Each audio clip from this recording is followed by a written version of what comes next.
नमस्कार। आज हम बात करने जा रहे हैं पैरालिसिस के बारे में।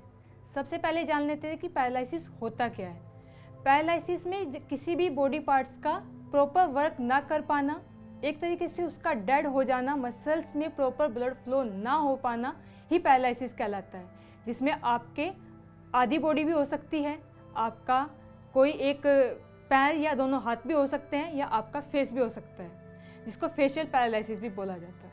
इसी क्रम में आज हम करेंगे पैरालिसिस पेशेंट के लिए कुछ सूक्ष्म व्यायाम का अभ्यास, तो इस वीडियो को एंड तक जरूर देखें। चलिए शुरुआत करते हैं आज पैरालिसिस पेशेंट के लिए कुछ सूक्ष्म व्यायाम के अभ्यास की, जिसके लिए आप अपने दोनों पैरों को सामने फैलाकर बैठ जाएंगे। दोनों पैरों के बीच हल्का सा गैप बना करके रखें। और अभी हम आपको जो पहला अभ्यास कराने जा रहे हैं, जिसका नाम है आपके उंगलियों के मोमेंट की। पैरालिसिस पेशेंट में होता क्या है कि आपका जो मसल्स का मोमेंट रहता है, ब्लड सर्कुलेशन रहता है, वो प्रॉपर नहीं रहता है। तो उन मोमेंट को बनाए रखने के लिए आज हम कुछ सूक्ष्म व्यायाम का अभ्यास करेंगे, जिसकी शुरुआत हम आपके पैरों से करेंगे। सबसे पहले आपको श्वास भरते हुए अपनी फिंगर्स को इनसाइड पुश करना है और श्वास को छोड़ते हुए बाहर की ओर, श्वास भरते हुए अंदर की ओर, श्वास छोड़ते हुए बाहर की ओर। निरंतर आप इसी अभ्यास को 4 से 5 बार रिपीटेशन के साथ कर सकते हैं। चलिए बढ़ते हैं अपने दूसरे अभ्यास की तरफ, जिसका नाम है एंकल स्ट्रेचिंग।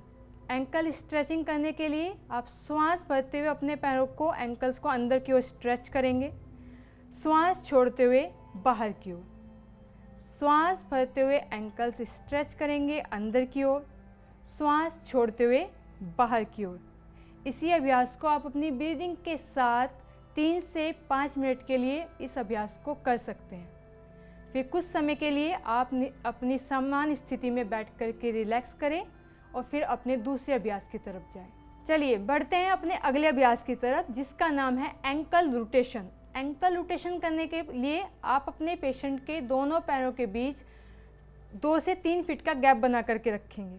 2 से 3 फीट का गैप बनाने के बाद आप श्वास भरते हुए, पेशेंट अगर खुद से कर पाए तो ज़्यादा बेटर है, अगर नहीं कर पाते हैं तो आप उनके एंकल्स को होल्ड करते हुए क्लॉकवाइज मूवमेंट कराएंगे। श्वास भरते हुए एक गोला बनाना है, जिसमें आपको आधे में श्वास भरनी है और आधे में पेशेंट से श्वास छुड़वानी है।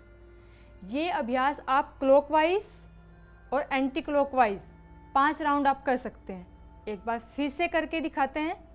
श्वास भरते हुए गोला बनाएंगे, आधे में श्वास भरनी है, श्वास छोड़ते हुए वापस, श्वास भरते हुए, श्वास छोड़ते हुए। यही अभ्यास एंटी क्लॉकवाइज में, घड़ी की उल्टी दिशा में। श्वास भरेंगे, श्वास छोड़ेंगे, श्वास को भरेंगे, श्वास छोड़ेंगे। इसका अभ्यास भी आप 3 से 5 मिनट या 5 से 10 रिपीटेशन के साथ कर सकते हैं।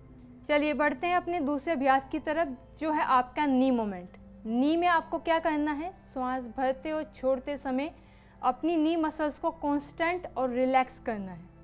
संकुचन और प्रकुचन का अभ्यास आपको अपनी नी मसल्स के साथ करना है, जो आपके लेग मसल्स को एक्टिवेट करेंगे और आपके नी मसल्स या आपके जॉइंट्स में जो फ्लूइड में ब्लड सर्कुलेशन का प्रवाह जो प्रॉपर नहीं हो पा रहा है, उसको प्रॉपर करने में हेल्प करेंगे। तो कैसे करना है, श्वास भरते हुए अपनी नी मसल्स को कांस्टेंट करना है, श्वास छोड़ते हुए रिलैक्स करना है। जैसे इनहेल करेंगे कांस्टेंट योर मसल्स और एक्सहेल करते हुए रिलैक्स योर मसल्स। इसका अभ्यास भी आप 2 से 3 रिपीटेशन के साथ स्टार्ट करें और उसको बढ़ा करके आप पेशेंट की कैपेबिलिटी के अकॉर्डिंग उसको बढ़ा या घटा भी सकते हैं। बढ़ते हैं अगले अभ्यास की तरफ, जिसमें आपके नेक से रिलेटेड कुछ मोमेंट्स। जिनको फेशियल पैरालिसिस होता है, जिनके प्रॉपर ब्लड फ्लो नहीं हो पाता है, उनके लिए अभ्यास बहुत ज़रूरी है। तो इसको करने के लिए आप किसी भी स्थिति में बैठ जाएंगे, या पेशेंट की कंडीशन के अकॉर्डिंग आप उनको किसी भी स्थिति में बैठा करके इसका अभ्यास करा सकते हैं, लेटा कर भी इसका अभ्यास करा सकते हैं। इसके लिए अपनी दोनों हथेलियों को या बॉडी को रिलैक्स रखें। अपनी श्वास भरते हुए गर्दन को ऊपर लेकर जाएंगे और श्वास छोड़ते हुए धीरे से गर्दन को नीचे नॉर्मल पोजीशन में लेकर आएंगे।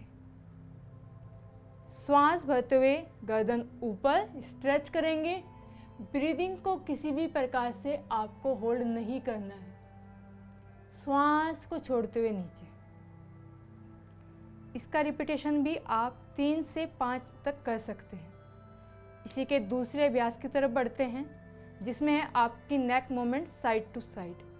उसके लिए आप श्वास भरते हुए अपनी गर्दन को राइट साइड लेकर जाएंगे, श्वास भरते हुए सेंटर में लेकर आना है और श्वास को भरते हुए फिर अपोजिट साइड लेकर जाना है। इसी तरह आप इस अभ्यास को कर सकते हैं। श्वास भरेंगे, श्वास छोड़ते हुए वापस सामने, श्वास भरते हुए अपोजिट साइड, श्वास छोड़ते हुए सामने। इसका अभ्यास भी आप 5 से 6 रिपीटेशन के साथ कर सकते हैं। लास्ट अभ्यास है आपका नेक रोटेशन, जिसमें आपको अपनी गर्दन को घड़ी की दिशा और घड़ी की उल्टी दिशा क्लॉकवाइज और एंटी क्लॉकवाइज रोटेट करना है, जिसमें आपको हाफ में इनहेल करना है और हाफ में एक्सहेल। श्वास भरते हुए गर्दन को पीछे लेके जाएंगे, श्वास छोड़ते हुए गर्दन सामने, श्वास भरते हुए गर्दन पीछे, श्वास छोड़ते हुए सामने। यही अभ्यास घड़ी की उल्टी दिशा में। श्वास भरते हुए पीछे, श्वास छोड़ते हुए सामने, श्वास भरते हुए पीछे, श्वास छोड़ते हुए सामने। इसका अभ्यास भी आप 5-5 बार क्लॉकवाइज और एंटी क्लॉकवाइज कर सकते हैं। चलिए बढ़ते हैं सूक्ष्म व्यायाम के अगले अभ्यास की तरफ, जो है आपकी अपर बॉडी से रिलेटेड। अपर बॉडी में कुछ अभ्यास आपको आज कराए जा रहे हैं, जिसमें हम शुरुआत करते हैं आपके हाथों से। हाथों का मूवमेंट करने के लिए सबसे पहले अपने हाथों को सामने की ओर फैला लेंगे। सबसे पहले अपनी फिंगर्स का मूवमेंट करेंगे। श्वास भरते हुए फिंगर्स को इन करना है, बेंड करते हुए, श्वास को छोड़ते हुए आउट।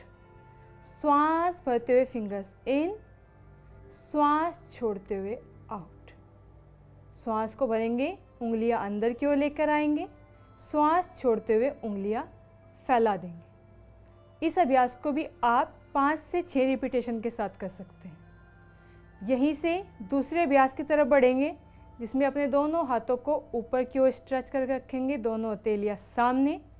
श्वास भरते हुए अंदर की ओर हथेलियों को प्रेस करेंगे, श्वास छोड़ते हुए रिलैक्स छोड़ देंगे। श्वास भरते हुए हथेलियां ऊपर की ओर स्ट्रेच करेंगे, श्वास छोड़ते हुए हथेलियां ढीली। फिर से श्वास भरते हुए हथेलियां स्ट्रेच करेंगे, श्वास भरते हुए ढीला छोड़ देंगे। फिर धीरे से अपने हाथों को नीचे लेकर आएंगे। इस अभ्यास को करते हुए अगर हाथों में किसी भी तरह का पेन या हैवीनेस अगर आपको फील हो, तो आप रिलैक्सेशन कर सकते हैं। रिलैक्सेशन करने के बाद आप अगले अभ्यास की तरफ बढ़ेंगे। दोनों हाथों को वापस से ऊपर की ओर लेकर जाएंगे, अपनी चेस्ट के सामने, हथेलियां ऊपर की ओर खुली हुई। श्वास भरते हुए दोनों हाथों को अंदर की ओर लेकर आएंगे, हथेली अपनी कोहनियों को बेंड करते हुए, हथेलियां आपके कंधों से जुड़ी हुई।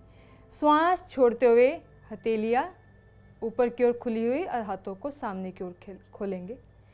श्वास भरते हुए कोहनियां मोड़ते हुए हाथों को अंदर लेकर आएंगे, श्वास छोड़ते हुए अपने हाथों को फैला देंगे। धीरे से श्वास छोड़ते हुए हाथ वापस से नीचे आपकी थाई पर।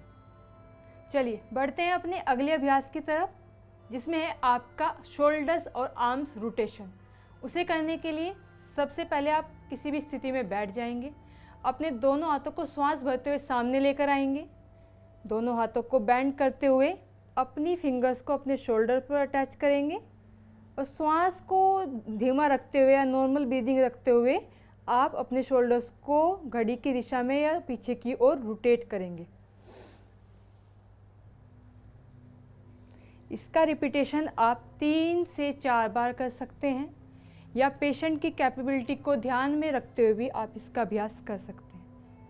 यही अभ्यास आपको फ्रंट में भी करना है, सामने की ओर भी आपको रोटेशन करना है। क्लॉकवाइज और एंटी क्लॉकवाइज आप रोटेशन करने के बाद धीरे से श्वास छोड़ते हुए दोनों हाथ वापस से सामने और श्वास को छोड़ते हुए हाथों को नीचे लेकर आएं।